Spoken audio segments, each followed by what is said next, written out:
कि पुण्य और पाप के अधिकार में दोनों चर्चाएं आ गई हैं। जब पुण्य पाप अधिकार में लगभग सब आ गए, अब इससे ज़्यादा बचा क्या? फिर आश्रव अधिकार की अलग से चर्चा क्यों हो रही है? देखो, सच बात तो यह है कि आश्रव की चर्चा करनी थी, क्योंकि आश्रव प्रसिद्ध रूप से तत्वार्थों में है। तत्वाश्रद्धानम में आश्रव और बंध की चर्चा है, और हमें आश्रव बंध की चर्चा करनी थी। चूंकि ये अध्यात्म का ग्रंथ है, आश्रव बंध की चर्चा करने से पहले पुण्य पाप की चर्चा कर ली। क्यों कर ली पुण्य पाप की चर्चा? क्योंकि जो बाधाएं थीं वो हटा दी। अब हम आश्रवों की चर्चा करेंगे तो आपको थोड़ा आश्रव में बड़ी सरलता रहेगी। क्यों? अन्यथा आश्रवों की चर्चा करते हुए भी हम वहीं खड़े रहते थे। कहां पर? पुण्य और पाप, पुण्य और पाप।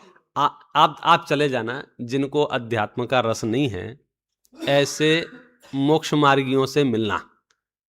जिनको अध्यात्म का रस नहीं है, ऐसे मोक्ष मार्गी, हालांकि जिनको अध्यात्म का रस नहीं है वे मोक्ष मार्गी ही नहीं होंगे, लेकिन फिर भी जो कहते हैं कि हम मोक्ष मार्गी हैं, हम रत्नत्रय के आराधक हैं, हम मोक्ष चाहते हैं, और उनसे जाके प्रश्न करना आश्रव के मामले में, आश्रव कैसा है साहब, तो सुनते ही क्या भाव आएगा? अच्छी, आश्रव खराब है, आश्रव बुरा है।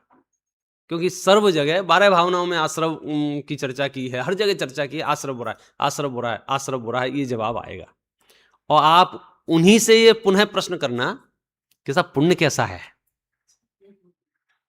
तो एकदम जवाब बदल जाएगा कि नहीं साहब पुण्य तो ठीक है, पुण्य तो ठीक है, पुण्य तो जरूरी है, पुण्य। आप समझिए? तो आश्रव को बुरा कहने से पहले, आश्रव को हे कहने से पहले, अध्यात्म का ग्रंथ होने से पुण्य के संबंध में जो आपकी मिथ्या अवधारणा है उसको पहले निराकरण किया।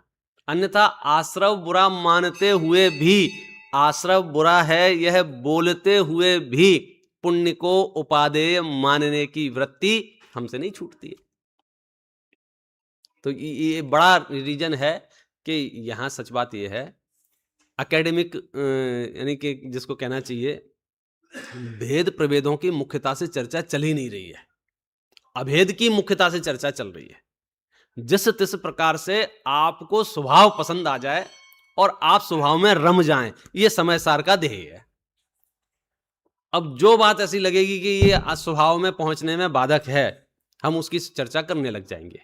अब कर्ता कर्म अधिकार का तो नाम ही नहीं था हमारी लिस्ट में।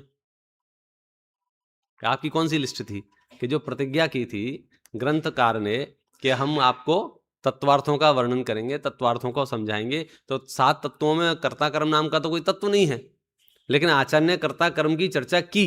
क्यों की?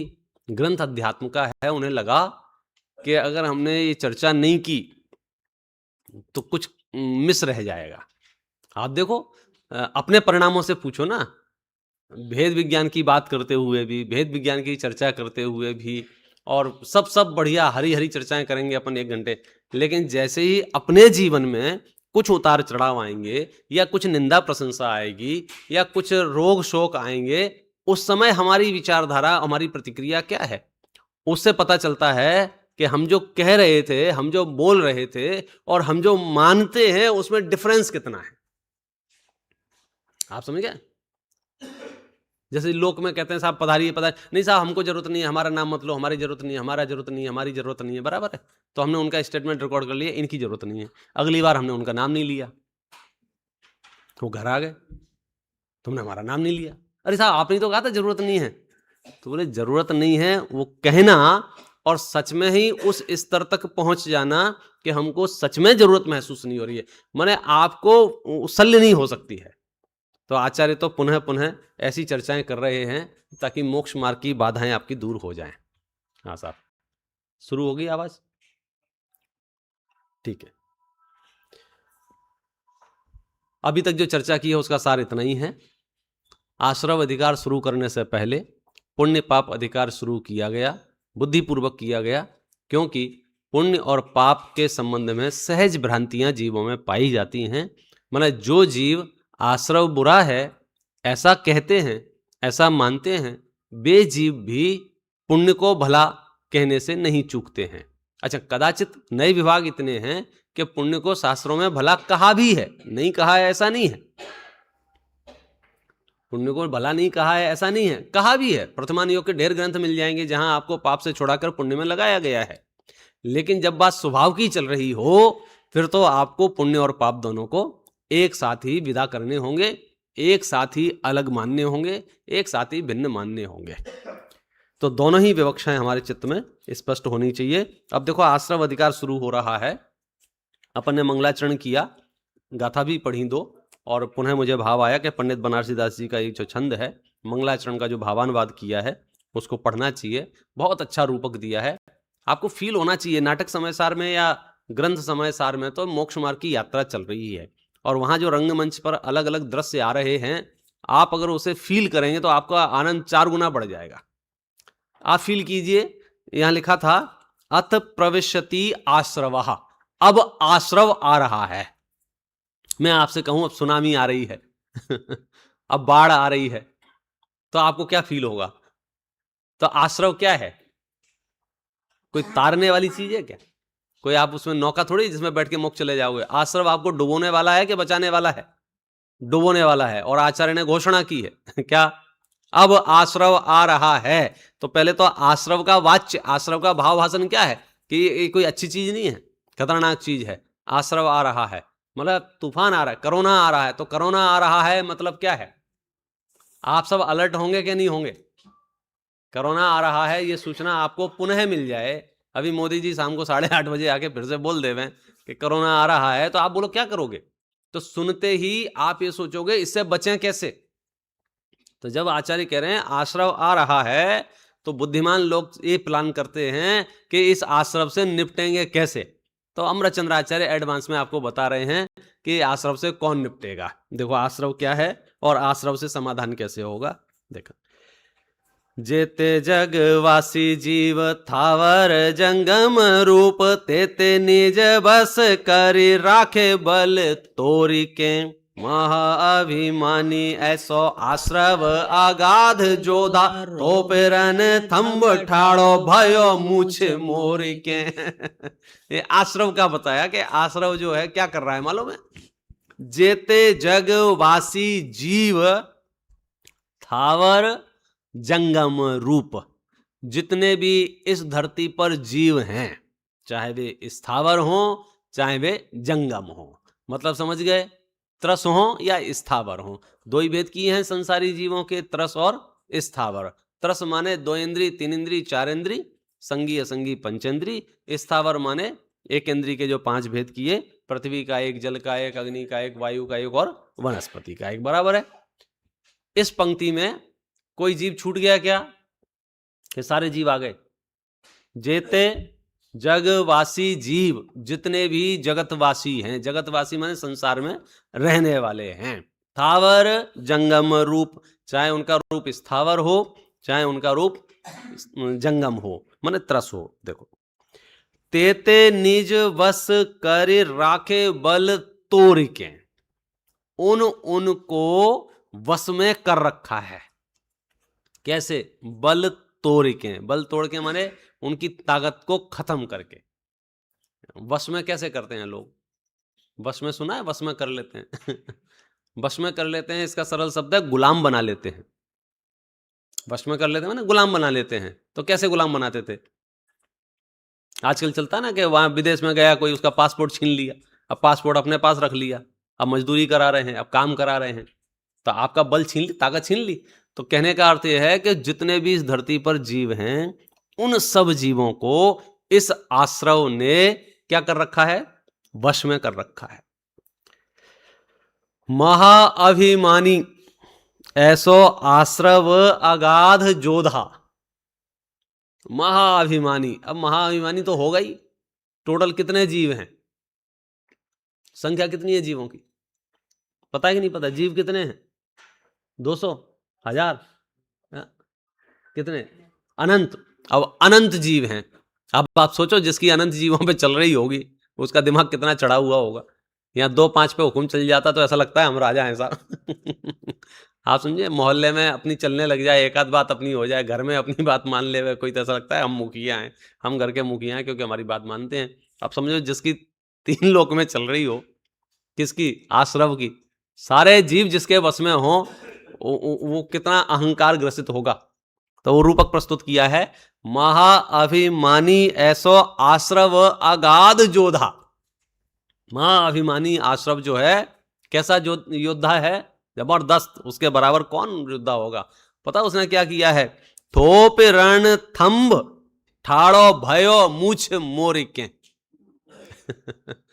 बिल्कुल मैदान में उतर आया है और एक खम्मा गाड़ दिया है, स्तंभ गाड़ दिया है, और सारे जीवों को ललकार रहा है, आ जाओ बेटा जिसकी ताकत हो, मूछ मोर के। अभी जिन्होंने योद्धाओं के कहानियां सुनी होंगी या मूछों पे ताव देने वाली बातें सुनी होंगी, अब तो कहानियां ही बदल जाएंगी, मूछें ही नहीं रही तो मूछों पे ताव कौन देगा। कहने का अर्थ यह है कि ये प्रस्तुतिकरण आश्रव की तरफ से है कि आश्रव को आप हल्के में मत लेना है। पहली बात तो आश्रव की चर्चा चल रही है, माने मतलब इससे खतरनाक धरती पे दूसरा कोई है ही नहीं। क्यों? क्योंकि किसी ने अनंत जीवों को वश कर रखा है, अनंत जीवों को गुलाम बना रखा है, उनकी ताकत खत्म कर रखी है, और अनंत जीवों को लोग कैसे गजब हो गया है।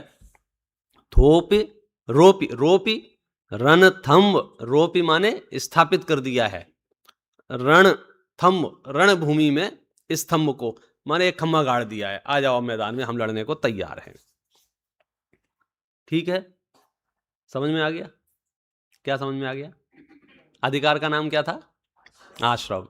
क्या सुना था मैंने? अथ प्रविशति आश्रव। अब आश्रव आ रहा है, तो थोड़ा दिमाग खोलो अपना। आश्रव आ रहा है माने हल्के में मत लेना आश्रव को। क्यों हल्के में नहीं लेवे?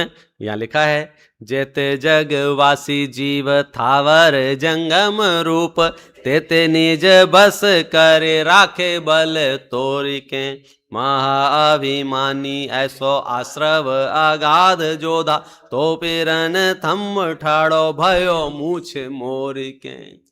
पूरे विश्व में, मध्यलोक में, ऊर्ध्वलोक में, अधोलोक में अनंत जीव राशि है, और अनंत जीव राशि को क्या कहना चाहिए, संस्कृत में भी ऐसे शब्द थे ना, संस्कृत के जो शब्द थे वो भी ऐसे ही थे। दुर्दबिलम, हाँ ये रहा, अथ महामद निर्भर मंथरम समर रंग परागत माश्रवम। अब जो है बिल्कुल समरांगण में यानी युद्ध स्थल पर आश्रव आके खड़ा हो गया है। आओ हमारे सामने कौन है, आओ हमारे सामने कौन। ठीक है, चलें आगे। कौन बचाएगा इससे आश्रव से? देखो, आयोति ही थानक अचानक परम धाम, ज्ञान नाम सोभट सवायो बल फोर के। क्या कहा? आयोति ही थानक, वहां उसी स्थान पर आया, अचानक एकदम प्रकट हो गया, अचानक से। परम धाम, किसकी बात चल रही है मालूम है? ज्ञान नाम, उसका नाम क्या है? ज्ञान। कैसा है वो? सुभट, सुभट। सवायो बल फोरिके, आश्रम ने क्या किया था? बल तोरिके, बल तोड़ दिया था, खत्म कर दिया था। ज्ञान कैसे प्रकट हुआ? सवायो बल, सवायो मन मने आपने कहानी सुनी होगी, एक शेर था और एक सवा शेर था। शेर और सवा शेर, तो सवायो बल, सवायो माने अधिक, फोरिके, गजब हो गया भाई साहब। थर थर कांप रही थी पूरी दुनिया, एकेंद्री से लेकर संगी पंचेंद्री तक। क्या नरक, क्या मनुष्य, क्या देव, क्या कोई कहीं चले जाओ, हर जीव, आप ऐसे शांति से बैठ के अपनी छत पे बैठ जाना और जितनी जीव राशि दिखे देखना, ये नजर आएगा ये आश्रव ने सब जीवों को पीड़ित कर रखा है, सब जीवों को पीड़ित कर रखा है। जन्म से आज तक जितने भी दुखी हुए उसमें हेतु कौन है? बोले आश्रव। इससे बड़ी गंदगी दूसरी है नहीं कोई। इसके लिए कितनी सारी शब्दावली अभी आएगी, असुचि कहा, गंदा कहा, सब कहा, पहले भी कहें फिर कहेंगे। तो अब ऐसा लग रहा था कि खत्म खत्म, अब कुछ नहीं हो सकता, अब कुछ नहीं हो सकता। कई बार ऐसा हो जाता है कि लड़ते लड़ते थक जाते हैं तो अपना सरेंडर कर देते हैं, अब आश्रव जो करे सो कर ले। तो अमृतचंद्र आचार्य देव याद दिला रहे हैं कि आश्रव जो है वो तो है ही, ये आश्रव का भी बाप कोई है। बोले कौन है? ये है, देखो, आयोति ही थानक अचानक परम धाम, ज्ञान नाम सोभट सवायो बल फोरिके। आश्रव पछार्यो रन थम तोरी डार्यो ताहे, निरख बनारसी नमत कर जोर के। क्या किया उसने? ज्ञान ने पता क्या किया? आश्रव पछार्यो, आश्रव को उठा के पटक दिया भाग यहां से। फिर क्या किया? रण थंब तोड़ डार्यो, और रण स्तंभ जो गाड़ा वो गाड़ के फेंक भाग यहां से। लोग होते हैं ना कि अपनी वो सीमा बांध लेते हैं, या लकड़ी गाड़ देते हैं, बाउंड्री वॉल बना, 4 ईंटें रख लेते हैं, बोले हमारा हमारा, एक लात मारी 4 ईंटें एक तरफ, कुछ नहीं तुम्हारा। निरख बनारसी नमत कर जोर के। और ये दृश्य उन्होंने देखा कि उन्होंने बनारसी दास जी ने तो हाथ जोड़ के खड़े हो गए। किसके हाथ जोड़े जा रहे हैं? किसको नतमस्तक किया जा रहा है? किसका अभिनंदन चल रहा है? किसका स्वागत समारंभ हो रहा है? किसका किसका हो रहा है? किसका हो रहा है? अरे जोर से बोलो, जय महावीर नहीं। ज्ञान का अभिनंदन हो रहा है। ये कौन है? ये ज्ञान कहाँ है? ये ज्ञान किसके ज्ञान का अभिनंदन हो रहा है? पंडित जी के ज्ञान का अभिनंदन हो रहा है कि बनारसी दास जी के ज्ञान का अभिनंदन हो रहा है? अमृतचंद्र आचार्य के ज्ञान का अभिनंदन होता है? किसके ज्ञान का अभिनंदन हो रहा है? भाई साहब आप इसमें इन्वॉल्व होके पढ़े तो 6-6 फीट उछलें ऐसा लगे। देखो मैं पूरा छंद पढ़ता हूं। ज्ञान का अभिनंदन किया है, ज्ञान का स्वागत किया है, ज्ञान की ताकत बताई है, ज्ञान के स्वरूप की चर्चा की है, ज्ञान की महिमा बताई। वो कौन है ज्ञान? बोले वो मैं ही हूं और कोई नहीं है। देखो, जेते जगवासी जीव थावर जंगम रूप, तेते निज बस करी राखे बल तोर के। महाभिमानी ऐसो आश्रव अगाध जोधा थो, थम ठाड़ो भयो मूछ मोर के। आयो तीहि थानक अचानक, परम धाम ज्ञान नाम सुभट सवायो बल फोर के। आश्रव पछार्यो रन थंब तोरे डार्यो ताहि, निरखी बनारसी नमत कर जोर के। निरखी बनारसी नमत कर जोर के। बोलो साहब, तैयार हो युद्ध लड़ने के लिए? बात बात पे लड़ने को तैयार हो जाते हो ना? तो आचार्य कह रहे हैं कि एक बार यहाँ ताकत आजमाओ। कहाँ ताकत आजमाए? आश्रमों को उखाड़ फेंकने में, आश्रमों को पछाड़ फेंकने में। कैसे पछाड़ा जाएगा ये आश्रम? कि तुम्हारे पास ज्ञान है ना, ज्ञान की पावर, ज्ञान की शक्ति, ज्ञान की सामर्थ्य की चर्चा की है, और उन्होंने ये बताया है ये ज्ञान आश्रम को नष्ट करने में समर्थ है। किस आश्रम को नष्ट करने में समर्थ है? कि जो जिस आश्रम की चर्चा कर रहे हैं कि पूरा विश्व जिसके वश में है, हर एक जीव, क्या कुत्ता, क्या बिल्ली, क्या गाय, क्या भैंस, क्या बकरी, क्या मनुष्य, क्या त्रेंच, क्या देव, क्या नारकी, कोई भी जीव संसार में यदि आपको पीड़ित दिख रहा है, समझ लेना आश्रम को इसने वश में कर रखा है, वश में कर रखा है। आप देखो जीवों के कितने घंटे, कितने दिन और कितने महीने संक्लेशता में निकल जाएं। बोले क्यों संक्लेशित हो रहा है जीव? क्यों संक्लेशित हो रहा है? कि साहब इसकी परिस्थितियां अच्छी नहीं है। बोले झूठ है, ये आश्रव के वश में आ गया है। परिस्थितियां क्या करेंगी बोलो? चलो जबरदस्त, वापस आ जाओ। कहाँ? वहीं जहाँ थे समय सार। 164 और 165 नंबर की गाथा अपन ने शुरू की थी। ये तो मंगलाचरण किया था, तो मंगलाचरण में मुझे भाव आया कि ये छंद का जो भावानुवाद किया है बहुत ज़बरदस्त है। संस्कृत में भी यही बात है, लेकिन कभी कभी संस्कृत की दूरियां इतनी हो गई हैं, रोज़ पठन पाठन में हमारे नहीं है, तो संस्कृत में ऐसा फील नहीं आता है। जैसे हिंदी पढ़े तो हमको महसूस आ जाता है। जिनका संस्कृत का अभ्यास अच्छा है उन्हें संस्कृत में इससे डबल मज़ा आएगा, क्योंकि संस्कृत में और कठोर शब्दों का प्रयोग है।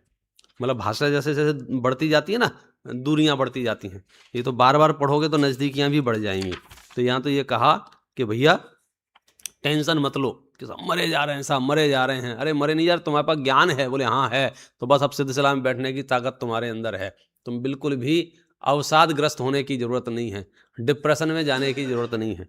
लेकिन क्या करे जी बेचारा, शरीर और संयोगों के आधार से जीवन जीता है, तो घड़ी घड़ी वो डिप्रेशन में जाता है, घड़ी घड़ी। चलो करेंगे कोशिश बचने की।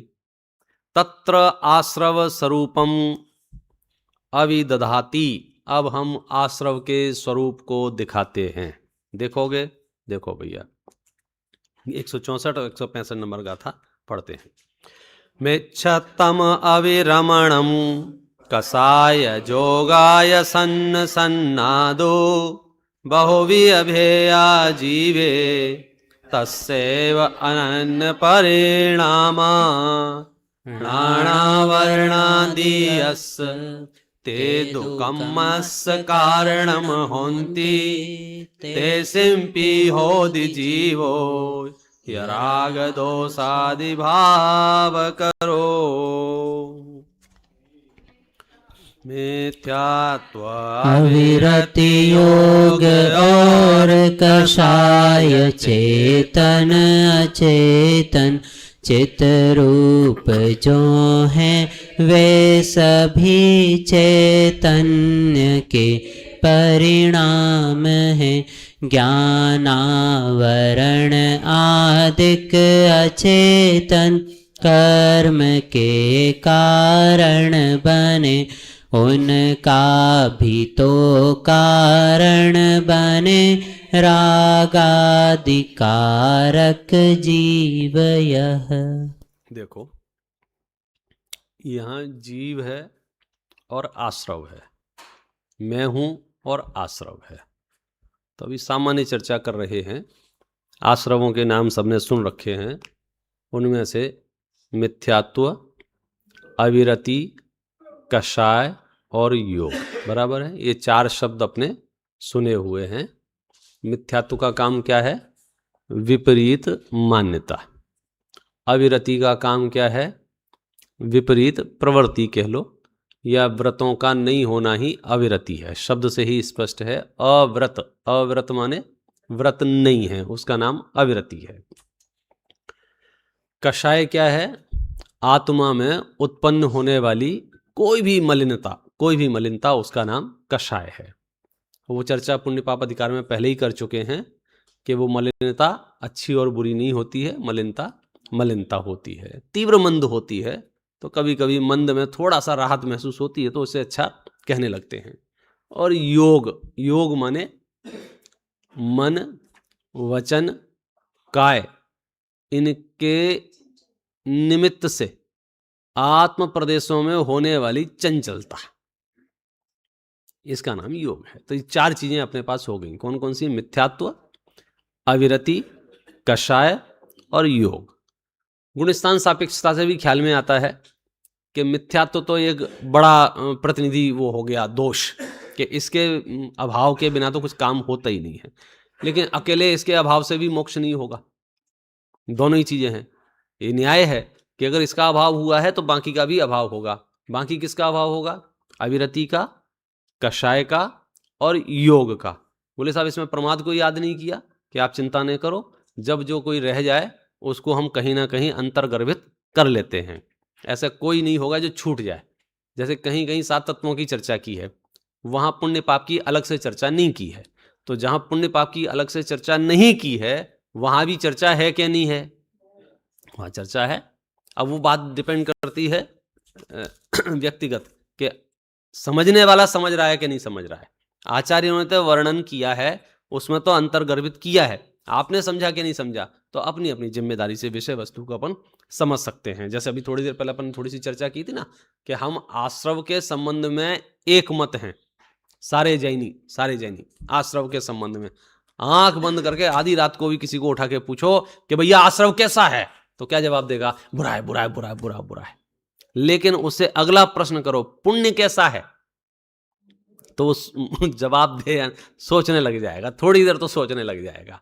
और गुरुदेव श्री का सानिध्य मिल गया होगा, समय सार का रसिया होगा, और याद आ जाएगी तो कदाचित कह देगा ठीक है ठीक है ठीक है, नहीं तो एक बार तो भ्रमित हो ही जाएगा। क्योंकि सहज ऐसे ही अभ्यास होते हैं। आचार्य देव निरूपण कर रहे हैं तो किसके अगेंस्ट निरूपण कर रहे हैं? किसी व्यक्ति के अगेंस्ट निरूपण नहीं कर रहे हैं। अनादिकालीन जो हमारी सहज मान्यताएं हैं उसके अगेंस्ट युद्ध चल रहा है। कोई व्यक्ति विशेष या कोई समूह विशेष की बात नहीं है कि इनका निषेध है, इसका पोषण है। ये तो हमारी कमजोरी है कि हम शास्त्र अभ्यास करते करते भी चित्त में ऐसे ग्रुप खड़े करते हैं कि देखो ये व्यवहार का निषेध किया, ये उन लोगों के लिए किया, ये निश्चय का निषेध किया, ये उन लोगों के लिए। ये हमारी बीमारी है। जैसे मोक्ष मार्ग प्रकाशक में निश्चयाभाषी का वर्णन है, तो पढ़ते पढ़ते लगता है ये इन लोगों के लिए है। व्यवहाराभासी का वर्णन है तो लोगों को लगेगा ये उन लोगों के लिए, ये इन और उन ऐसी चर्चाएं यहाँ है नहीं। यहाँ तो किसका चल रहा है कि जो अनादिकाल से जीव संसार में परिभ्रमण कर रहा है, जिस अपराध से दुखी हो रहा है उस अपराध का वर्णन चल रहा है। और अपराध अपराध होता है भाई, सांप सांप होता है, हमारे घर में निकले कि आपके घर में निकले, हम इससे ही भेद कर बैठे हैं। अगर हमारे घर में निकला है तो कोई बात नहीं है, तुम्हारे घर में निकला है तो बहुत बुरी बात है। आचार्य कह रहे हैं कि इससे क्या फर्क पड़ने वाला है, जहर जहर होता है, अमृत अमृत होता है, वस्तु वस्तु होती है। तो यहाँ चर्चा चल रही है आश्रवों की, बराबर है। आश्रवों में नाम गिनाए कितने, मिथ्यात्व, अविरति, कषाय और योग। ये कैसे हैं, बोले ये चेतन भी हैं और अचेतन भी हैं। अब यहां से अपना बौद्धिक प्रयोग चालू हो जाएगा। आचार्य देव पहले जिन चीजों का निरूपण करेंगे आगे जाके उसका खुलासा कर देंगे हमने ये क्यों किया। मिथ्यात्व दो तरह का, अविरति दो तरह की, कषाय दो तरह का, योग दो तरह का। मिथ्यात्व चेतन अचेतन, अविरति चेतन अचेतन, कषाय चेतन अचेतन, योग चेतन अचेतन। अब समझो इन शब्दों के अर्थ को। मिथ्यात्व चेतन अचेतन कैसे हो सकता है? मिथ्यात्व जो होता है वो किसको होता है, जीव को होता है कि अजीव को होता है? तो चेतन ही होगा ना। फिर जो जीव को होता है वो अचेतन कैसे होगा? अविरति, अविरति किसको होती है, जीव को कि अजीव को? अच्छा चलो इनमें थोड़ा सा कंफ्यूज हो रहा होगा। कषाय तो बच्चा बच्चा शब्द सुन रखा है, रोज सुन कषाय मत करो, कषाय मत करो, कषाय बुरी चीज है। कषाय किसको होती है, जीव को या पुद्गल को? कषाय जो है वो चेतन को होती है कि अचेतन को होती है? अरे कभी हुई है कि नहीं हुई है कषाय? हुई है। लास्ट कषाय कब हुई थी? है कल रात को। हाँ कल रात को कषाय हुई है। और अभी निष्कषाय हैं। हाँ अभी तो निष्कषाय हैं। चलो समझते रहना जो भी है। तो कषाय जो है तो कषाय अभी अभी कषाय कैसी है उसकी बात नहीं चली। कषाय चेतन है कि अचेतन है? हाँ कषाय अचेतन है। और मिथ्यात्व, मिथ्यात्व भी अचेतन है। अविरति, अविरति भी अचेतन है। योग सभी अचेतन है। तो फिर चेतन क्या है?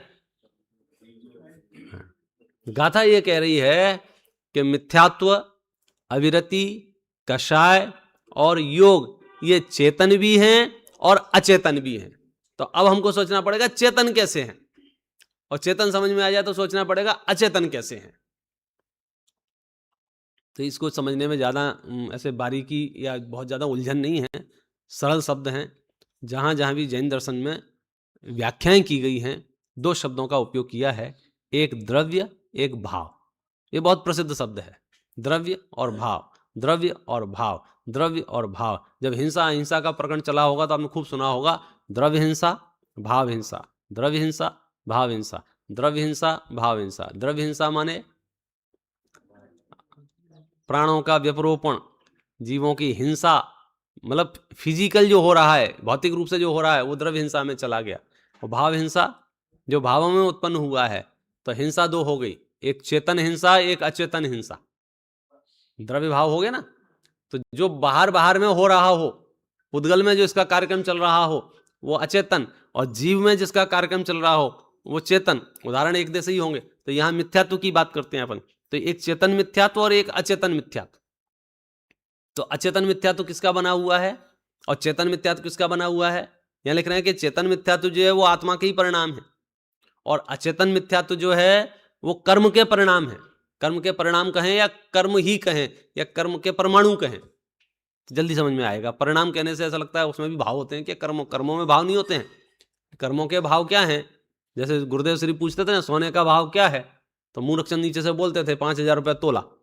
आपसे जो भी बोलते होंगे, अरे बोले ये वाला भाव नहीं उसका स्पर्श, उसका रस, उसका गंध, उसका वर्ण, मतलब उसका जो नेचर है वो उसका स्वरूप है, वो उसके भाव है। भाव है और भाव का पर्यायवाची नाम परिणाम है, तो उसका परिणाम है। तो पुद्गल का परिणाम क्या है? बोले स्पर्श रस गंध वर्ण। पुद्गल में भी परिणाम होते हैं, क्यों नहीं होते हैं? पुद्गल में परिणाम क्षय द्रव्य में परिणाम होते हैं। अब एक एक शब्द के जहां जिस प्रकरण में जैसे अर्थ हैं वैसे ग्रहण करो तो कोई समस्या नहीं है।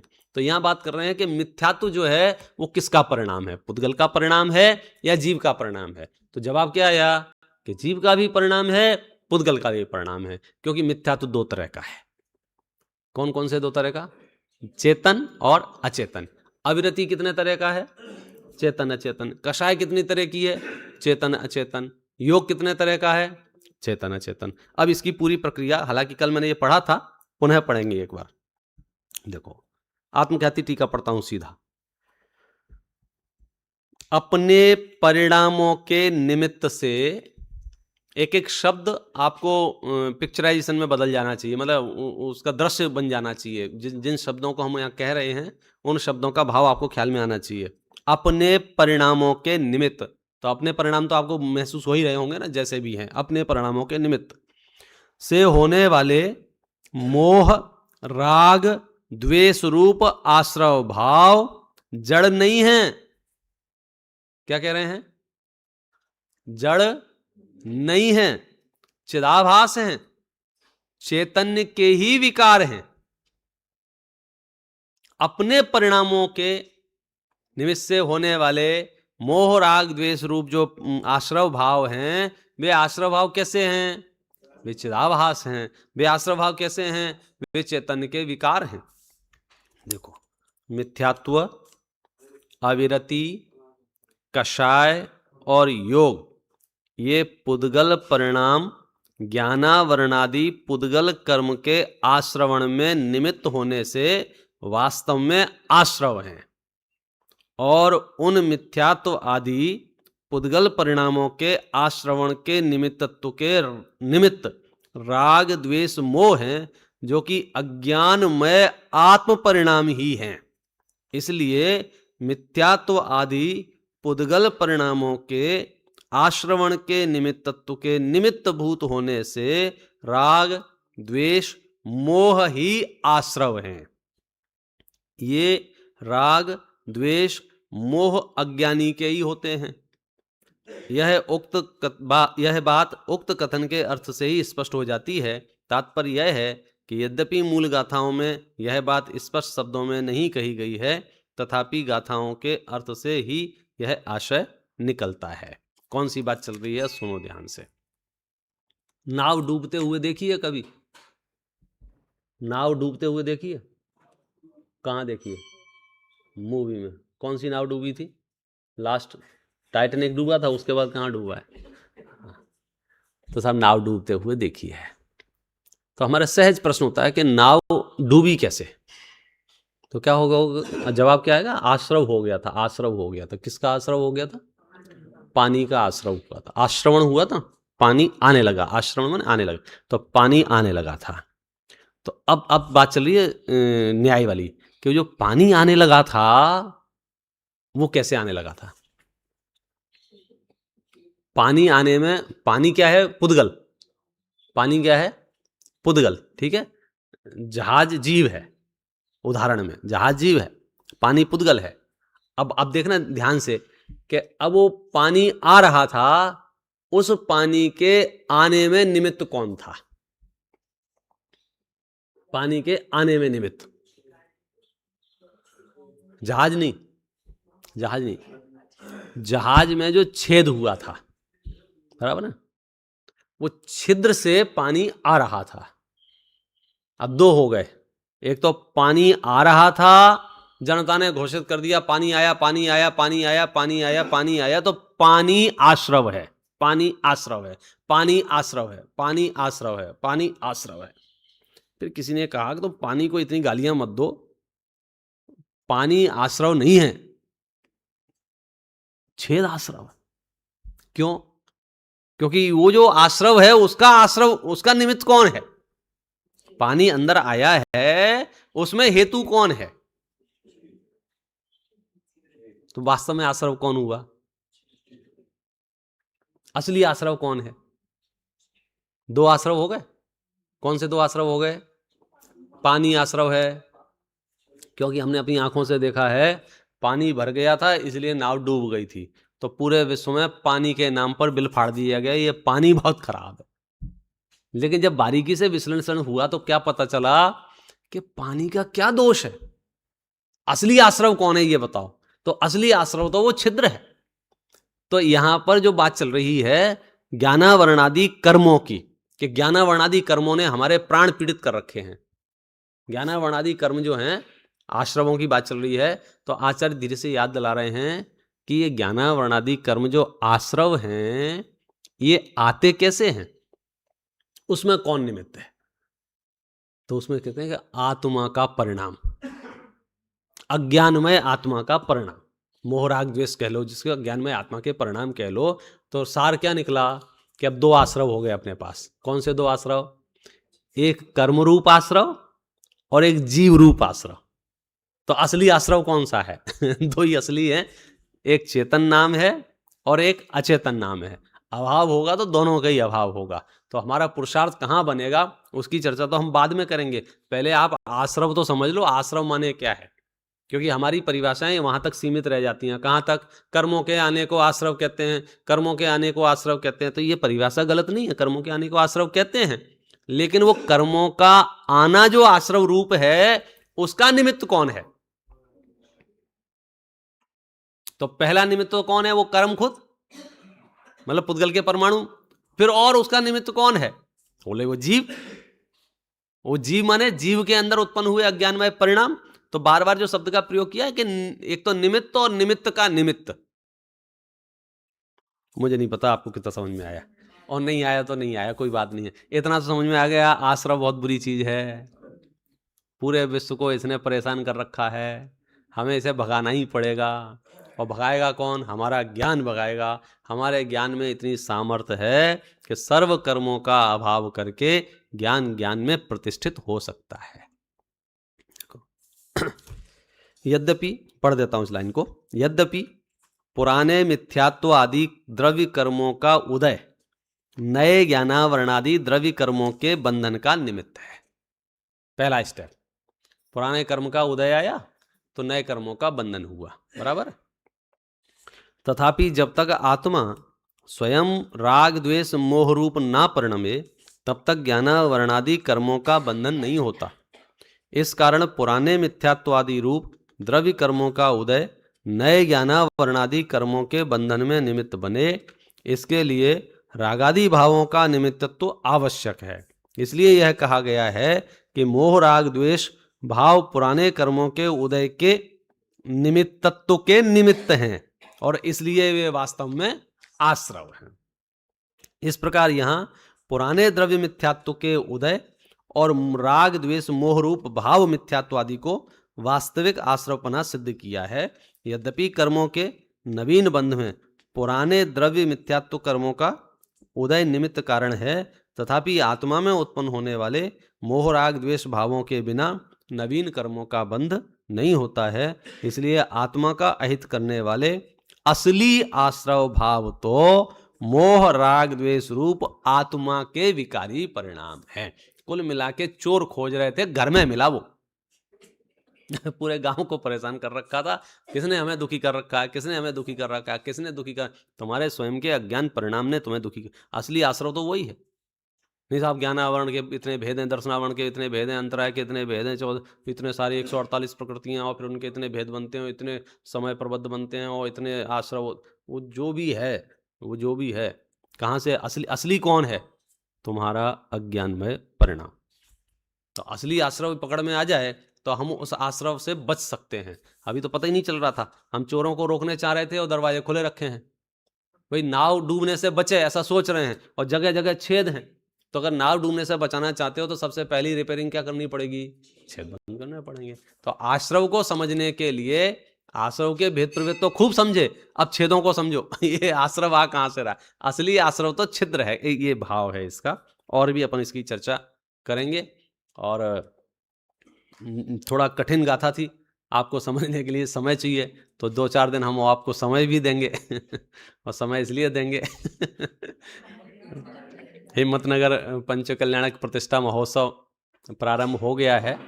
आज रात्रि में हमारा वहाँ निकलना है, और 30 तारीख को हम वहाँ से वापसी आएगी। तो 31 तारीख को शनिवार होगा। तो 31 तारीख को हम ये पुनः चर्चा प्रारंभ करेंगे। और आशा है अपना पुण्य पाप अधिकार तो निर्बाध रूप से हो गया, बिना अंतराय के, बिना किसी बीच में बाधा के। और आश्रव अधिकार है, हो जाएगा, आप निश्चिंत रहें। और भी कई योजनाएं चल रही हैं, अलग अलग कक्षाएं भी हम आयोजित करने की प्लान कर रहे हैं। जो रोज़ नहीं सुन पा रहे हैं, जो नियमित नहीं सुन पा रहे हैं, और कोई नए श्रोता भी हैं, समय सार का सार इस रूप में कुछ कक्षाएं शुरू होंगी, और वो कक्षाएं लगभग 1 महीने बाद शुरू होंगी, क्योंकि हमारी सतपथ प्रश्न मंच जो पुस्तिका है वो छप चुकी है, और समझिए उसका डिस्पैचिंग भी शुरू हो जाएगी 1-2 दिन में ही। अभी हिम्मतनगर में भी जो साधर्मी पधार रहे हैं उनसे हम यही अनुरोध करेंगे, यदि आपने रजिस्ट्रेशन करा लिया हो, यदि आपने पंजीयन करा लिया हो, तो सतपथ की स्टॉल पर बिल्कुल ना जाएं। वहाँ से आपको किताब नहीं मिलेगी, किताब आपके घर पहुँच जाएगी। यदि नहीं कराया हो तो ज़रूर सतपथ की स्टॉल पर जाएं और अपना रजिस्ट्रेशन कराएं और किताब ले लेवें। फिर कह रहा हूँ हाँ, जिन ने रजिस्ट्रेशन 3-3, 4-4 महीने पहले करा रखा है, स्वाभाविक रूप से है उनकी इच्छा है कि उन्हें तुरंत मिल जाए, लेकिन हमारी मजबूरी ये है कि हमारे एड्रेस सब चिपक गए हैं, सब डिस्पैच तैयार हो गई है। आपके पास डबल पहुंचेगी तो व्यवस्थाएं और बिगड़ेंगी। मतलब आप एक पंचकल्याणक में से ले लोगे, साहब हमें नहीं मिली, हमें दे दो, और आप घर पहुंचोगे तो घर पे भी एक मिलेगी। इसलिए जिन्होंने पंजीयन करा दिया है वे बिल्कुल भी चिंता ना करें, हम उनके घर पहुंचाएंगे, घर देने आएंगे, आपको बिल्कुल चिंता करने की जरूरत नहीं है। देर है, अंधेर नहीं है, लेकिन जिन्होंने पंजीयन नहीं कराया हो वे वहाँ पंजीयन अवश्य कराएं और इस अभियान में जुड़ें और समय सार को आगे बढ़ाएं। ओम नमः शिवाय। सहजानंदी शोध स्वरूपी अविनाशी में आत्मस्वरूप, सहजानंदी शोध स्वरूपी अविनाशी में आत्मस्वरूप, सहजानंदी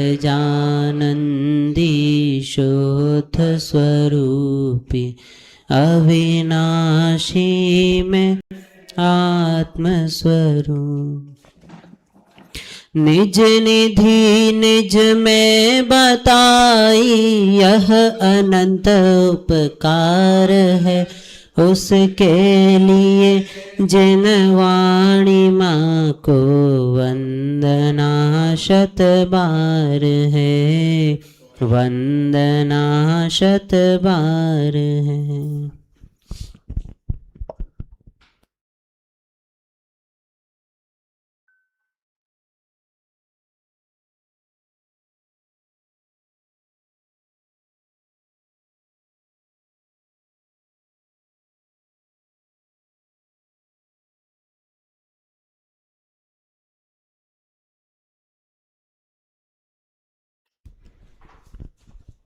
जय बोलो द्वाशंगमय जनवाणी माता की जय हो।